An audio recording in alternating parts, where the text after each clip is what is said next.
उपमाय न युज्यन्ते शत्रु वरपुत्र्या शत्रु। भगवान तथागत सम्यक संबुद्ध को अभिवादन डॉक्टर बाबा साहब भीमराव अम्बेडकर की धम्म क्रांति को अपना जीवन समर्पित करता हूँ।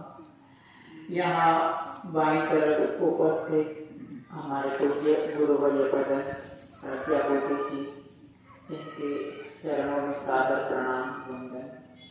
पास में उपस्थित गुरु भाई शांति रतन जी और इस गांव के सभी श्रद्धावान उपासक एवं उपासिका। आपने एक बड़े ही प्यार से, बड़े ही आदर सत्कार से 3 बुद्ध पुत्रों को निमंत्रित किया और एक अच्छा सा मंडप बनाकर वर्षावास समापन का आयोजन किया। इसी के अनुसंधान में थोड़ी सी बात करेंगे। भगवान तथागत सम्यक संबुद्ध का धम्म हमें किसने दिया? हम किसके कारण हमें धम्म मिला? तो उसका जो यश है वो हमारे पूज्य डॉक्टर बाबा साहब भीमराव अम्बेडकर को जाता है। अगर वो नहीं होते तो हमारे पास धम्म नहीं होता, इसीलिए उनको बोधिसत्व कहा जाता है।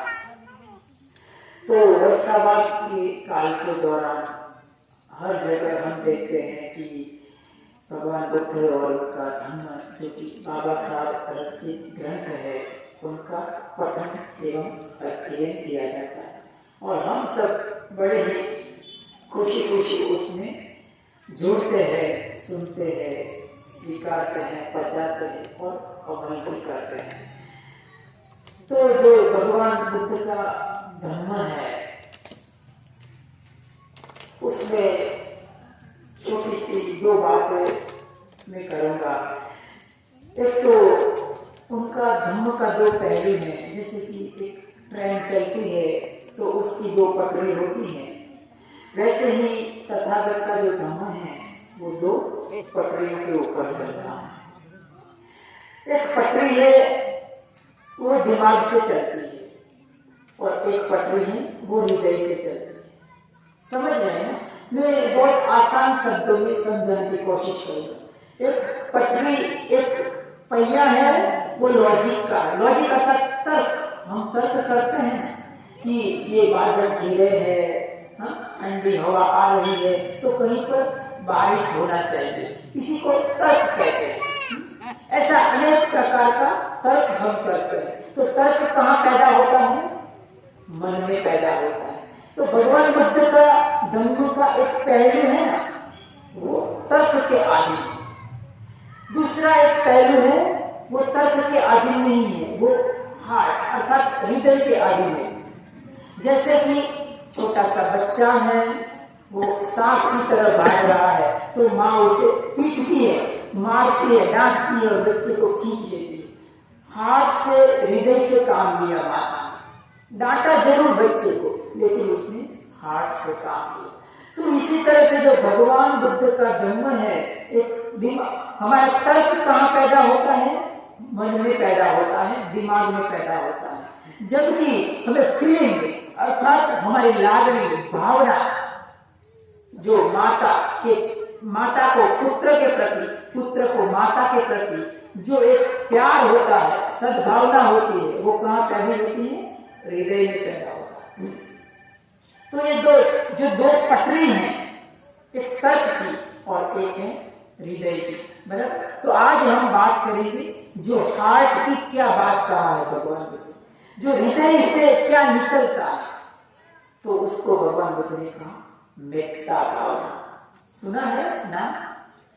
मेत्ता भावना का, मैत्री की भावना। हमें सबके प्रति मैत्री की भावना करना चाहिए। भगवान बुद्ध का जो पहली बात मैंने कहा, जो तर्क से निकलती है, जो बुद्धि से निकलती है, वो संकल्प का मार्ग है, वो वो डिटर्मिनेशन का मार्ग है, वो निर्णयात्मक शक्ति का मार्ग है। जैसे कि हमें ध्यान करना, तो ध्यान करेंगे तो क्या होगा, पीड़ा होगी, इधर दुखावा होगा, इधर पीड़ा होगी, इधर पीड़ा, लेकिन बैठना पड़ेगा, संकल्प करके बैठना पड़ेगा। तो वहां क्या जरूरत पड़ी, हमारे मन की जरूरत पड़ी, मन की ताकत की जरूरत पड़ी। दूसरी तरफ मैत्री भावना के लिए संकल्प की जरूरत नहीं है, बस आराम से बैठे हैं, रात को सोने से पहले हम मैत्री की भावना कर सकते हैं। मैत्री की भावना कैसे करेंगे, लोगों के प्रति भली कामना रखना। जैसे कि बहुत सारे संसार में लोग हैं, इंसान के समीप मनुष्य अमनुष्य है, पशु पक्षी जीव जंतु, सबका प्रति मंगल कामना करना, ये भगवान बुद्ध के धम्म का बहुत बड़ा पहलू है। सबके प्रति अच्छी कामना करना कि सबका मंगल हो, सब सुखी हो, सबके जीवन में खुशहाली आए, सबका जीवन धन धान्य आरोग्य और प्यार सद्भावना से समृद्ध बने, इस तरह की कामना मन में करना, इसी को कहा मैत्री भावना। मैत्री की भावना, मेत्ता भावना, तो मेत्ता भावना है, उसी को ब्रह्म विहार कहा है। आज हम जिसे ब्रह्मा के रूप में जानते हैं ना, जिसको चार मुंह वाला ब्रह्मा, वो ब्रह्मा की बात नहीं है। दरअसल भगवान बुद्ध के शासन में, उनके धम्म में ब्रह्मा किसको कहा है? ब्रह्मा का अर्थ होता है जिसके चार गुण होते हैं। चार गुण, कौन से गुण होते हैं? अनंत मैत्री, अनंत करुणा, अनंत मुदिता और अनंत उपेक्षा। ये चार गुण होते हैं। ये चारों मोती एक ही धागे में पिरोए हैं और वो धागा है मेत्ता भावना। मेत्ता भावना के धागे के अंदर चार मोती पिरोए हैं, मैत्री, करुणा, मुदिता और उपेक्षा। ये चार अगर हम प्रैक्टिस करते हैं, रोज हम इसका अभ्यास बंद कर देंगे, अपनी धम्मदेशना बंद करो, ठीक है। तो ये ब्रह्म विहार है, उसका हमें अभ्यास करना चाहिए और उसका अभ्यास करने से हमें बहुत सारा बेनिफिट मिलता है। ठीक है, इसके साथ मैं अपना धम्मवाणी का समापन करता हूँ। सबका मंगल हो, सबका मंगल।